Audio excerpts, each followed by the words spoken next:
Grabe. Naiiyak ako sa nangyari sa BP natin. Yung naiiyak dahil sa galit. Kaso wala akong magawa eh. Kasi ordinaryong tao lang ako. Pinipilit kong pigilan yung iyak ko, guys. Pero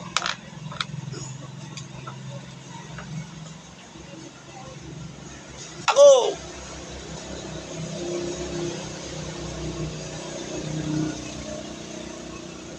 wala tayong alam gaano sa batas. Yung mga technical na mga batas, wala tayong alam dyan. Pero ang nakikita ko lang, parang mali eh. Parang may mali. Parang hindi na kasi tama.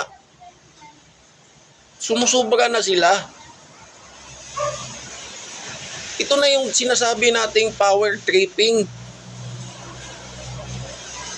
Ito na yung sinasabi ng ibang vlogger na kung kaya nila itong gawin sa KOGC kay Pastor Kibuloy, kaya na nila gawin sa buong Pilipinas. Ito na yun.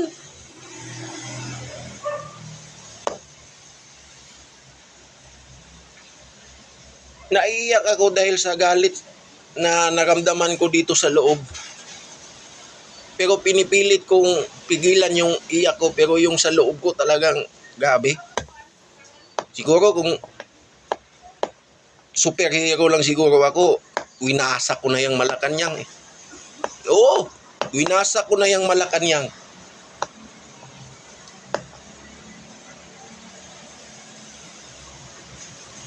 Yung puot at galit ko sa loob,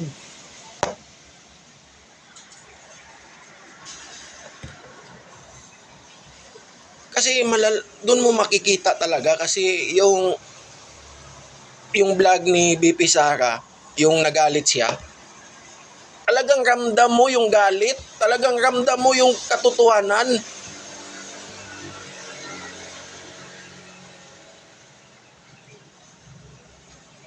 No need mo naman na maging lawyer, maging abogado, maging presidente o maging makapangyarihan para maramdaman mo kung ang tao na yan ay nasa katotohanan. No need na po yan.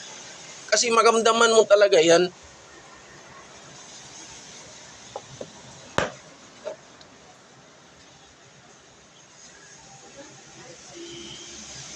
Galit ako kasi wala akong magawa. Hanggang panood na lang tayo.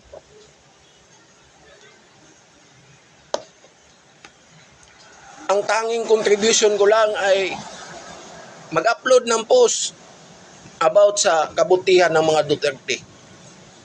Yun lang yung tanging contribution ko. Pero guys, gusto ko magwala, gusto kong wasakin yung Malacanang. Sama ko na din yung Congress. Gabi. Wala na. Wala nang batas. Sila na yung batas. Yung batas, tinapakan na nila. Ito yung legit na power tripping, guys. Meron tayong batas, meron tayong due process, pero wala. Pag mababa ka, tatapakan ka talaga. Buti yung mga Duterte talagang matatalino. Kaya hindi nila basta-basta matapakan agad eh.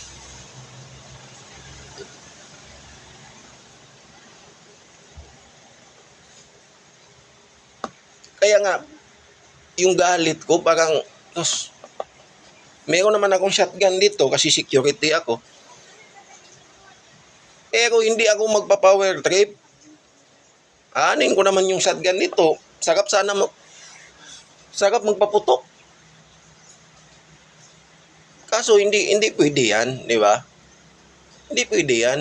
Sumusunod tayo sa protocol.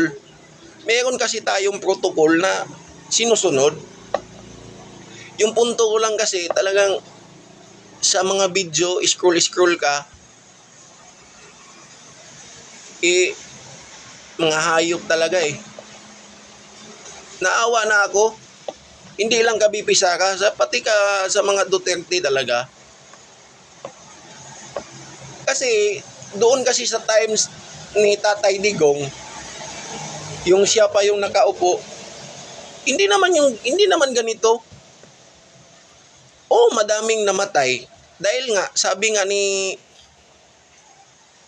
former President Duterte na talagang galit talaga siya sa kriminal. Kaya kung nagsabi na nga siya, kung hindi kayo uminto diyan, papatayin ko talaga kayo. Pero dito muna tayo sa topic sa nangyari dito sa sobrang pagbabastos na talaga nila sa ating Vice President. Grabe guys. Kung kaya ko lang lumipad ngayon, kung kaya ko lang lumipad agad, kung superhero pa lang ako, wala nang usapan pa. Kahit hindi nyo ako utusan, wawasakin ko kaagad ang Malacanang. Yun lang. Sapat na. Then, ikulong nyo na ako.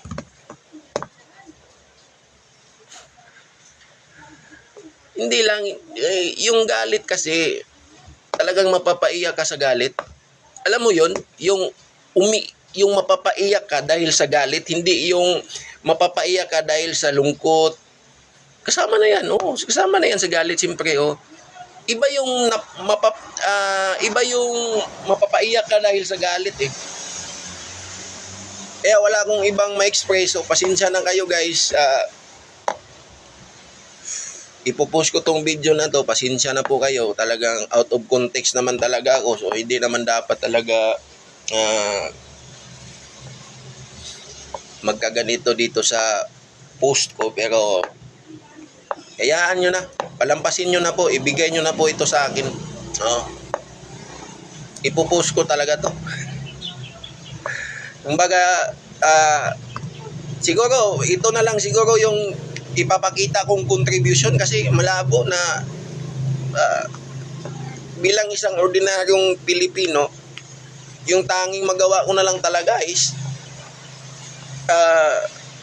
sumusuporta sa mga gusto ng BP at saka mag-post sa mga kabaitan ng mga Duterte. Yun na lang, nilalaban ko kasi sa yung mga Duterte, walang bayad po yan. Kusang voluntaryo po. Marami nga pong nag-react, comment sa mga video ko, pero sa mga basher dyan, wala po akong pakialam sa inyo. Kahit i-bash nyo akong i-bash, wala po akong pakialam dyan. Basta sa akin, kung alam ko na yan ay makakabuti, yan ang katotohanan, yan ang ilalabas ko at ibibigay ko sa inyo na mga salita, expression, ano ba. So yan lang guys, pasensya na po kayo guys kung medyo muntikan na akong napaiyak. Bastos na talaga sila.